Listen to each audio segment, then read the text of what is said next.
morning. Good morning, children. Okay. Good morning. Okay. சரி. Good morning. Disappoint. Okay. நம்ம இதுவரைக்கும் செடியில காய்க்கிற காய், கொடியில காய்க்கிற காய், மரத்துல காய்க்கிற காய் இதான பார்த்தோம். இப்போ கொடியில, செடியில, மரத்துல என்னென்ன ஃப்ரூட்ஸ் கிடைக்குதுன்றத பத்தி பார்க்கிறோம். ஓகேவா? பாடலாமா? ஓகேமா. வாட்டர்மெலன் எதுல பழுக்கும்? வாட்டர்மெலன் எதுல பழுக்கும்? பப்பாயா எதுல பழுக்கும்?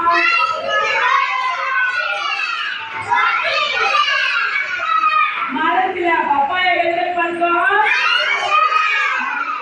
பனானா எதுல பழுக்கும்? பனானா எதுல பழுக்கும்? மரத்துல. பனானா எதுல பழுக்கும்? பனானா எதுல பழுக்கும்? மரத்துல. ஓகே, அடுத்து பாரு பைனாப்பிள். பைனாப்பிள் எதுல பழுக்கும்? Very good. பைனாப்பிள் எதுல பழுக்கும்? இந்த 4 ஃப்ரூட்ஸை கட் பண்ணி நம்ம சாலட் பண்ணுவோம். என்ன பண்ண போறோம்? ஃப்ரூட் சாலட் சாப்பிட்டா நம்ம உடம்புக்கு எப்படி இருக்கும்? ஹெல்த்தியா இருக்கும். இந்த சம்மர் சீசன்ல